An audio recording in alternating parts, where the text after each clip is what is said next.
I'm joined here by Dr. Yvette Cendes. Hi. Hi. So Dr. Cendes, can you just tell me a little bit about yourself, your interests, and your areas of work? Sure thing. So my name is Yvette Cendes. I am a postdoctoral fellow, starting my third year next week at the Harvard-Smithsonian Center for Astrophysics. Mm-hmm. And my focus is on radio astronomy transients, so things that change in the sky, with a focus on tidal disruption events. So we'll talk more about what those are in a moment, I think. Yeah. And I'm also a proud Case alum from Case Physics. I got my bachelor's degree finished in 2009 and my master's degree in 2011. So bachelor's and master's. Yes. Nice. At Case. So, can you tell me what is a tidal disruption event? Since that's your area of work, I would like to know what that is. Yeah, sure.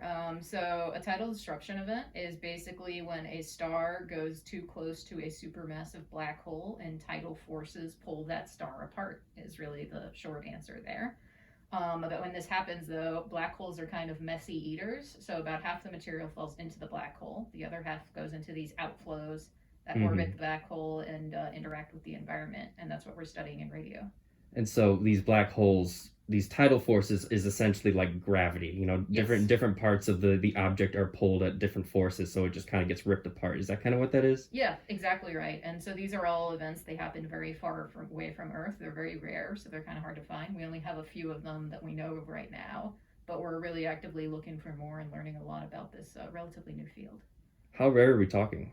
So we're talking so rare that, if you're looking in an all-sky supernova survey, maybe 1 out of every 1,000 is a TDE instead of a supernova. And supernovae are, of course, already very rare phenomenon. So yeah, so you're looking at these, what are they called, incoherent phenomena in the sky?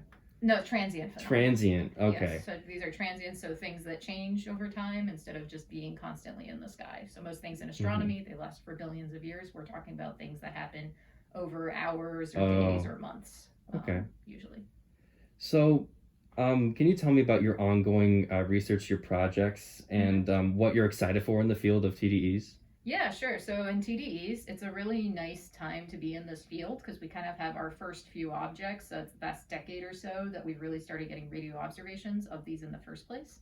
So you kind of have right now, it's like the snow, you have individual snowflakes that you can admire each individual's characteristics. And we're really starting to get to the point of building a snowbank where you can study the statistics of a population and see what these events are. You can study a lot like how the supermassive black holes are interacting with their environment and things like that, and answer a lot of questions of fundamental physics beyond just how does this event happen. So that's really neat. So you're looking at these events happening in the sky to sort of deduce some fundamental laws of physics, is what I'm getting? Yes. So you're partly just trying to figure out how this story happened and unfurling how that story happened. But there's also a lot of questions of shock physics and how that exactly happens. So we're trying to go back, and relativistic jets are sometimes launched by tidal disruption events. So this is material literally going at relativistic speeds. There's a lot of questions we can answer and how that process unfolds and ends and things like that. Is it kind of one of those ways to verify the theory of relativity? Well, everything kind of does in some senses. That's not like the main focus, but so we see relativistic jets from normal supermassive, so like quasars, for example. We see a lot of these in galaxies out in outer space, but those last like hundreds of thousands of years or things like that. And one of these relativistic jets, like we saw one, it lasted a year and a half and then it turned off. So it's like you can study a problem that is usually takes a very long time to unfold in a very short period of time. So that's really exciting. A year and a half is very transient in the world of space stuff. Yes, that is very, very short. Yeah. So that's great, and that's honestly really cool to literally like look in the sky and see black holes ripping things apart. Like that is, you're making a career out of that. That's really cool. And it's great to see one of our Case alums doing stuff like that. Do you have a particular favorite or special memory from Case Western?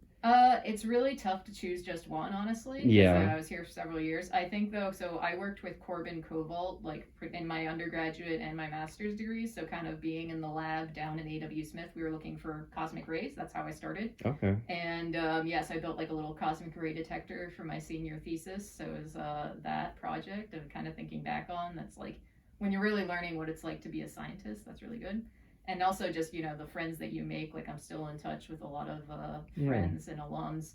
Having dinner tonight with another case physics alum, actually. So it's really neat to Yeah. keep in touch with all these people for the rest of your lives. Yeah, that's kind of the connections you make. I've always noticed that physics is kind of like a family, and I feel like I could name a lot of like my peers. Like, you know, no one's a stranger to me here. And I think that's also just really special for this department, because now that I've been in several departments and you see how different ones interact, case physics is really kind of a little community in itself, quite a bit. Yeah.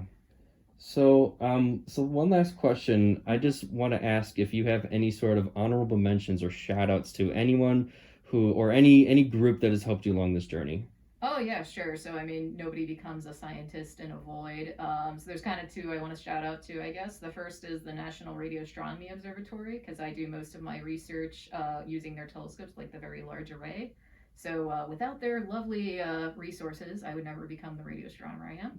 And also, I did a lot of my PhD work at University of Toronto in the Dunlap Institute, working for Brian Gainsler was my PhD advisor there, and Maria Drought. So without them, I also would never have become a radio astronomer. So. Scientists are never born out of a void. Wise words. Well, thank you. And yeah. Thanks. Thanks for having me. Good luck with your project.